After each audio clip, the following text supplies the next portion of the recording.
Olá, boa noite. Seja bem-vindo ao Band Cidade desta quinta-feira, 15 de abril. A partir de agora, você acompanha as principais notícias da região ao vivo na tela da TV e também no nosso portal bandvale.com. Boa noite para você, muito obrigado por seguir com a gente. Vamos juntos ver como é que está a chegada ao litoral norte por Caraguatatuba. Vamos lá, neste momento faz 23 graus na cidade. Veja agora o que é destaque nesta edição. Quase R$1 milhão perdidos na arrecadação municipal.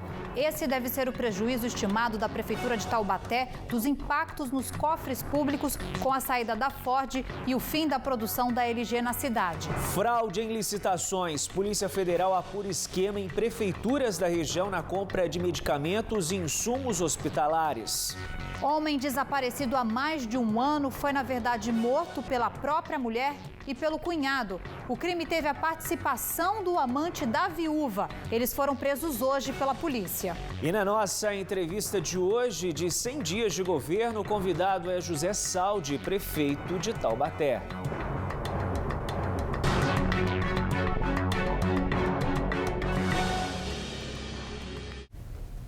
R$245 milhões devem deixar de circular por ano em Taubaté com a saída da Ford e da LG. Só em impostos o município deve deixar de arrecadar R$1 milhão. São os efeitos do enfraquecimento da indústria. A Terezinha trabalha há 20 anos na LG, uma das maiores fabricantes de eletrônicos do Brasil. Mas agora, com a pandemia, a empresa sul-coreana anunciou o fim da produção na unidade que fica em Taubaté, no interior de São Paulo, após alegar prejuízos de $4 bilhões no setor de celulares entre 2015 e 2020. Eu preciso, desse serviço pelo meu sustento, Então, vai fazer falta, O salário. Foram 20 anos dedicada à empresa. Foram 20 anos ali trabalhando, horas extras, então é muito difícil. No início do ano, outro anúncio também pegou de surpresa mais trabalhadores da cidade paulista. Outra grande multinacional também decidiu encerrar a produção no Brasil. A fábrica da Ford do setor automobilístico empregava 830 metalúrgicos. A medida, segundo a montadora, foi tomada devido à capacidade ociosa da indústria e à redução das vendas, resultando em anos de perdas significativas. O encerramento da produção da LG e o fechamento da Ford devem gerar a perda de 1.600 empregos diretos.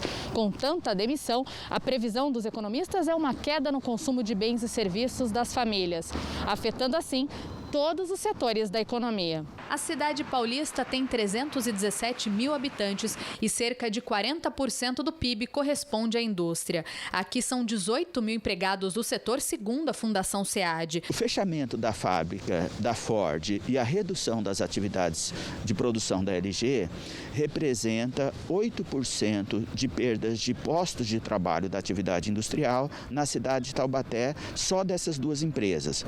Mas nós temos que pensar que várias outras empresas são fornecedoras dessas outras.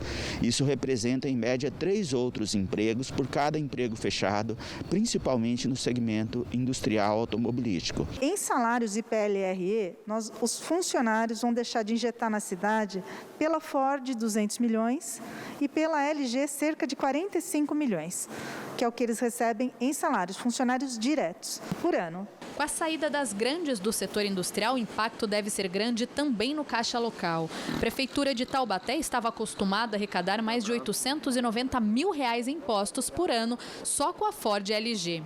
Para o setor público, o fechamento da fábrica da Ford e a redução das atividades de produção da LG representam uma redução na arrecadação de impostos e o aumento nas despesas públicas para atender esses trabalhadores que foram demitidos, seja na saúde pública, na educação e na assistência social.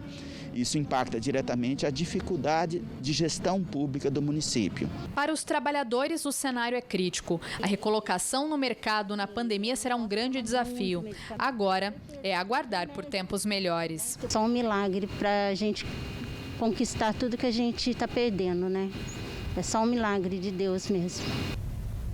Milagre e ação do poder público, E a Polícia Federal cumpriu hoje 12 mandados de busca em uma operação contra a corrupção e fraude em licitações na região. As ações da PF aconteceram em Aparecida, Guaratinguetá, Potim e Taubaté. Quem traz as informações para a gente é a Caroline Rossazo. Oi, Carol, boa noite para você. O grupo fraudava licitações para compra de remédios e se aproveitou da pandemia, foi isso?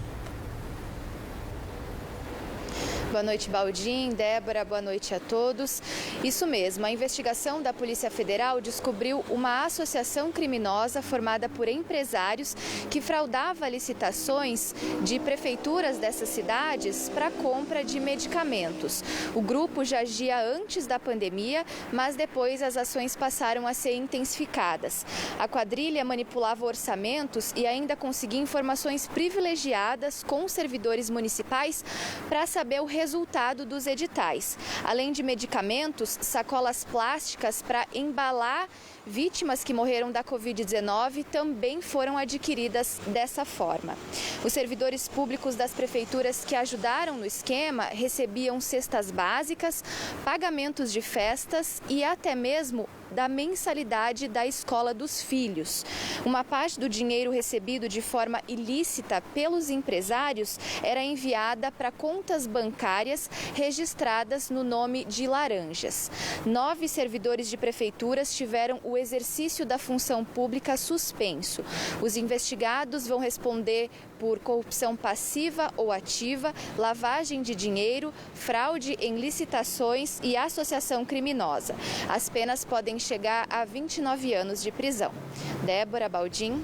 Valeu, Carol, pelas informações. Nem a pandemia sensibiliza essas pessoas, né? Um absurdo. E o DEIC de São José dos Campos esclareceu o desaparecimento de um homem de 34 anos.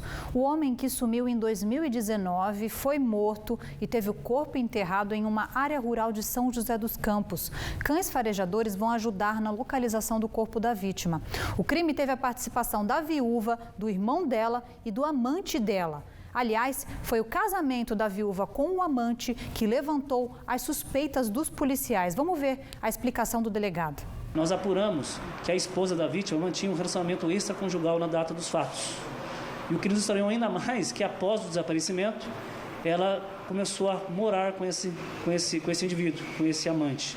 Diante disso, nós conseguimos a prisão temporária dos mesmos, e juntamente com um cunhado da esposa desaparecida, que teria também auxiliado na ocultação do cadáver.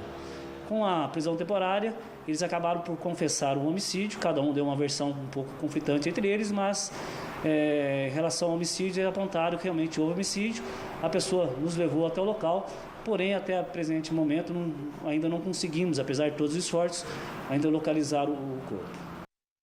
Em Jacareí, um cabeleireiro de 55 anos foi preso suspeito de violência sexual a 3 clientes. Os crimes teriam acontecido durante serviços estéticos para o corpo. Informações com Rauston Naves. Boa noite, Rauston. Isso mesmo, Débora, Otávio, excelente noite a vocês, a todos que nos acompanham. Este cabeleireiro tem 55 anos, ele foi detido, teve a prisão preventiva decretada pela Justiça. O doutor Thales Prado pode detalhar melhor isso para a gente. Seriam 3 vítimas, doutor. O que a polícia apurou até agora? Boa noite. Boa noite. A Polícia Civil de Jacareí, precisamente a Delegacia da Mulher, essas vítimas estiveram presentes, delataram os fatos em que elas sofreram. Imediatamente foi instaurado inquérito policial, todas essas vítimas foram ouvidas, o suspeito também foi ouvido. Quando do seu depoimento, ele negou o fato de praticar atos libidinosos contra essas vítimas. O inquérito foi concluído e encaminhado para a Justiça. O Ministério Público ofertou denúncia contra esse suspeito e a Justiça decretou a preventiva. Então, logo a preventiva foi decretada, a Polícia Civil já o prendeu, procedeu busca na sua residência e ali foi encontrado notebook, aparelhos celulares, também foi apreendido vídeos que serão analisados pela polícia para ver se contém cenas de sexo e outras relacionadas aos fatos que são objeto de investigação. Muito obrigado, doutor, pela sua participação. Vale destacar, então, que este homem permanece preso à disposição da Justiça. A prisão preventiva se estende ao longo de toda a investigação. De Jacareí, Raulston Naves, para o Band Cidade. E uma casa lotérica em Santa Branca foi alvo de criminosos. O crime aconteceu hoje pela manhã. Segundo testemunhas, é o segundo roubo em menos de um mês. Os bandidos armados invadiram o local e levaram dinheiro. Não foi informada a quantia. O caso é investigado pela polícia. Agora a gente fala da vacina contra a Covid. Taubaté aguarda o envio de mais doses pelo governo do estado para dar sequência à segunda dose do público de 69 e 71 anos. Informações com Marvin Pinho. Mais de 41 mil pessoas já receberam a primeira dose da vacina contra a Covid-19 em Taubaté. Esse número leva em conta todos os grupos vacinados até agora, como os idosos, os profissionais da saúde e da segurança e também os profissionais da educação, que recebem a primeira dose agora.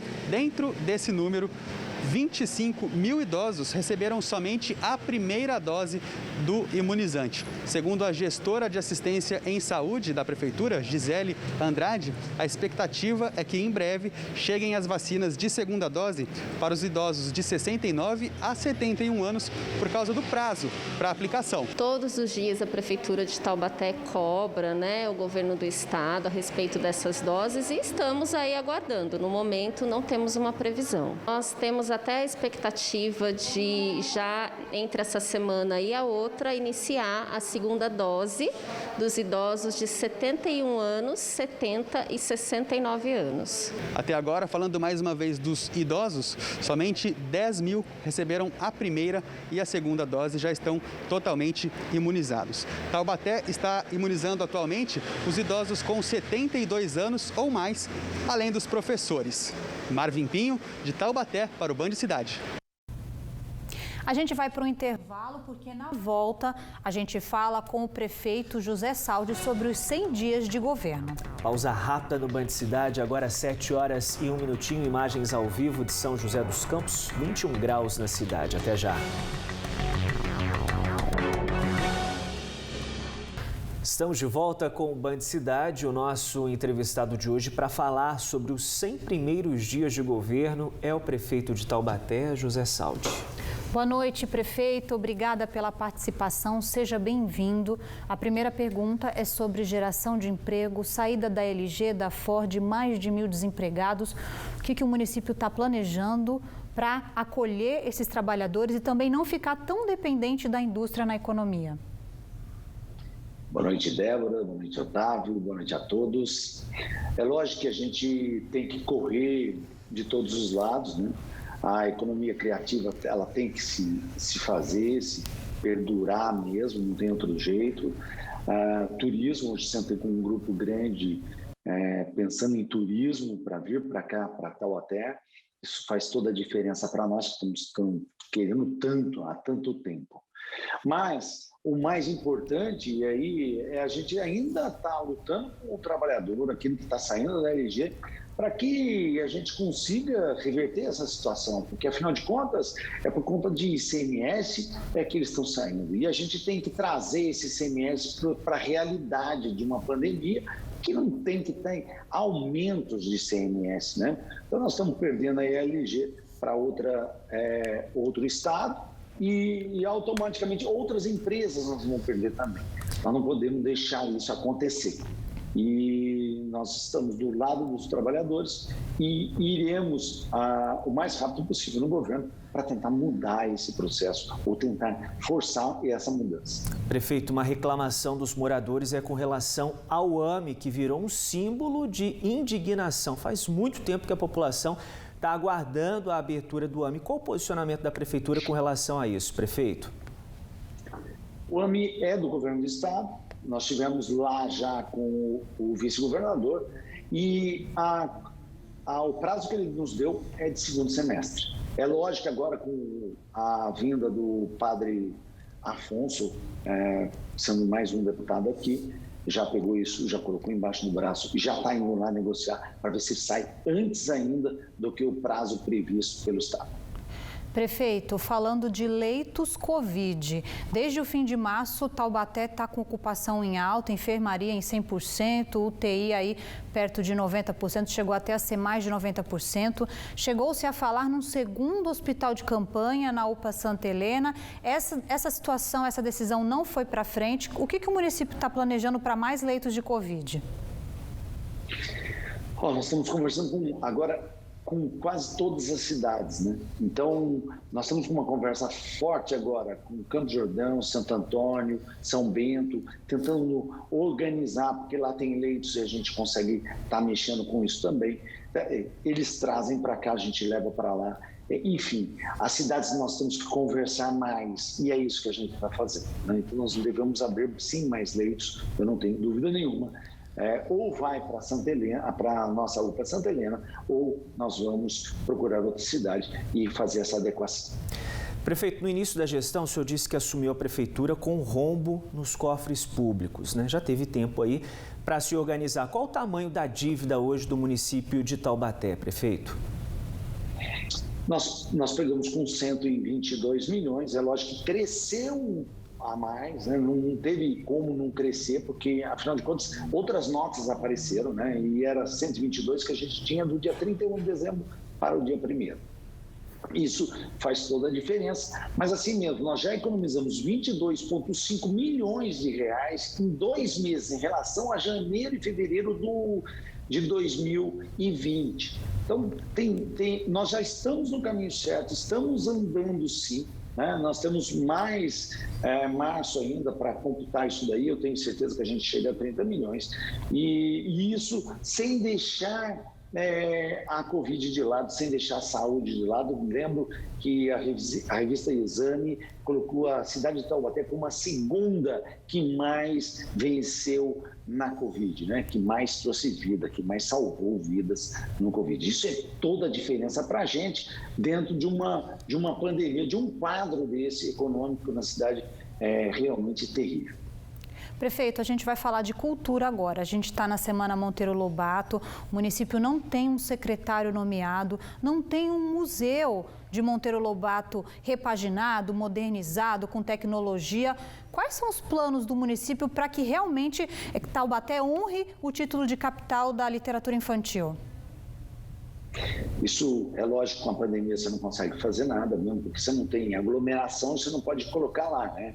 Então, nós temos que nos dedicar agora à vida, à saúde. Então, é essa dedicação que eu estou fazendo e a gente não teria colocado 30 milhões em saúde se eu não tivesse economizado também em secretários e que a gente conseguiu fazer isso daí, através dessa redução de não colocar secretário em algumas pastas. Então, e tudo isso é vital para a gente crescer. Qual é o foco hoje? A vida, Covid. E é isso que a gente está trabalhando, não tenha dúvida nenhuma. Lógico, o Museu Monteiro Lobato ele vai existir, não tenha dúvida nenhuma. Já fomos para Brasília, já fomos atrás do Ministério do Turismo, da Cultura, para que isso venha realmente engrandecer ainda mais a cidade. Vários deputados já estão com essa bandeira querendo levar isso para frente e eu não tenho dúvida que isso irá acontecer no tempo certo. Prefeito, com relação às obras do CAF, o empréstimo internacional feito pela gestão passada, o município conseguiu reorganizar o cronograma e colocar a todo vapor esse pacote de obras?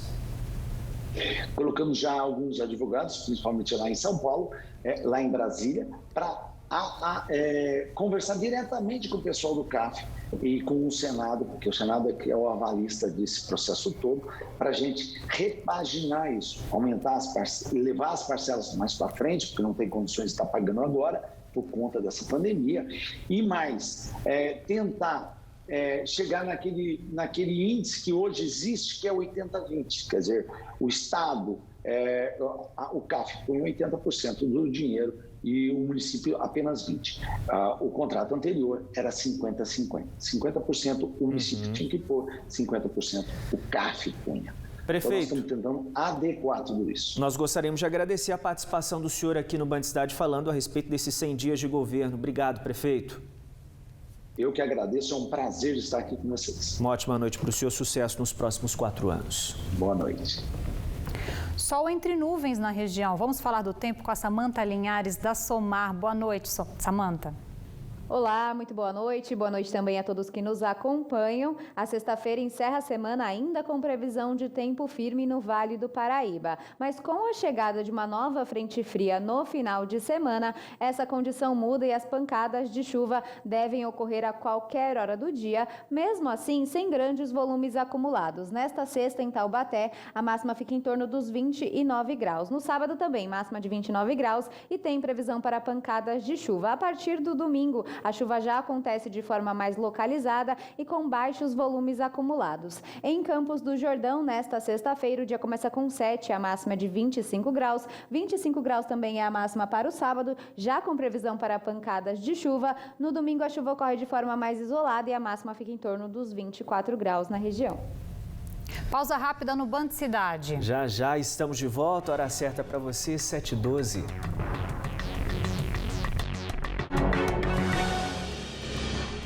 Estamos de volta e daqui do estúdio de Taubaté a gente vai direto para São José dos Campos com o Lucas Rodrigues. Informações das estradas direto da Rádio Band Vale FM. Lucas, conta pra gente. Movimento na Dutra agora à noite. Boa noite para você. Tudo bem, Débora, Otávio? Muito boa noite para vocês e para os amigos do Band Cidade. Rodovia Federal Presidente Dutra, nesse momento, apresenta apenas um ponto de lentidão, do 138 ao 139 em São José dos Campos, no sentido São Paulo. O motivo é excesso de veículos, de acordo com a concessionária. Nos demais trechos da rodovia, o trânsito é livre, o motorista vai viajando bem. Nas litorâneas, Oswaldo Cruz e Tamoios têm boas condições de viagem, mas tem obras no trecho de serra dessas duas rodovias. Oswaldo Cruz no quilômetro 81 e Tamoios no quilômetro 64. As obras acontecem por ali no sistema Pare e Siga. Fora isso, o motorista não encontra problemas aqui pela nossa região. Volto com vocês aí no estúdio. Valeu, Lucas, pelas informações. Bom trabalho para você. Vamos mudar de assunto? Vamos lá. O tucunaré é um peixe nativo da Amazônia, mas pode virar patrimônio natural e cultural, sabe de onde? De Paraibuna. E o que prevê um projeto votado por 10 vereadores de Paraibuna. A medida ainda depende da assinatura do prefeito Vitor de Cássio Miranda, o Vitão do PSDB, mas já preocupa ambientalistas que dizem que a presença da espécie nas águas da região pode causar um desequilíbrio ecológico.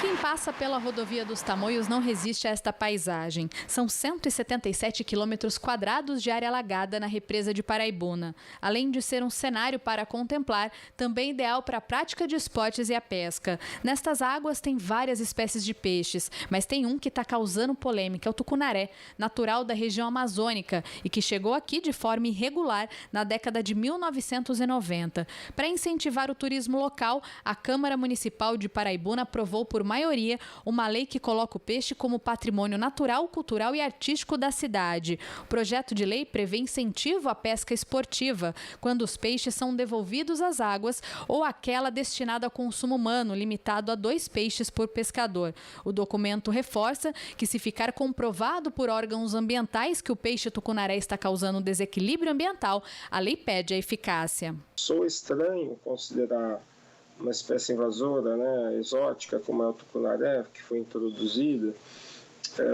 como um patrimônio natural da bacia ali do Paraibuna, da onde ele não é nativo, né? Os tucunarés são nativos da bacia amazônica e são animais predadores, né? Eles causam desequilíbrio nos ecossistemas onde eles são introduzidos. Porque os tucunarés, normalmente, quando eles são introduzidos no ecossistema, eles vão se alimentar de outras espécies que são importantes, reduzem essas populações de outras espécies, aí a própria população do tucunaré cresce muito, depois ocorre uma espécie de canibalismo, né, entre o próprio tucunaré. Então, seria uma boa medida liberar a pesca esportiva do tucunaré, no caso de Paraibuna, para poder retirar mais tucunarés do ambiente. O projeto de lei foi elaborado às pressas e aprovado por 10 votos a 1 na sessão do início do mês de abril na Câmara de Paraibuna. O único vereador que aceitou dar entrevista foi o que posicionou contrário à proposta. Não houve consulta junto às colônias de pescadores, não houve consulta junto à Federação Paulista de Pesca, que é um órgão importante e que fiscaliza as modalidades de pesca no estado de São Paulo. Um projeto desse, no momento, é um projeto que acaba sendo um pouco desnecessário, observando o período de pandemia, observando a questão que o município hoje passa por outras demandas mais importantes, não que a preservação seja importante, não que o pescador esportivo não mereça a sua atenção, mas temos outras pautas a ser debatidas. Agora o projeto aguarda a sanção do prefeito. Enquanto isso, os ambientalistas tentam convencer a administração municipal e sugerem outras formas de incentivar o turismo local. Poderia se discutir uma lei que vise um maior equilíbrio ali do ecossistema, né, com relação a que peixes, quais peixes poderiam ser introduzidos, quais poderiam ser pescados, né? Porque tem espécies nativas também que têm interesse na pesca, né? Como é o caso da piaba, né? Que é um animal que é bastante apreciado pelos pescadores e que ocorre naturalmente nesses rios, né? Boa noite para você. Até amanhã.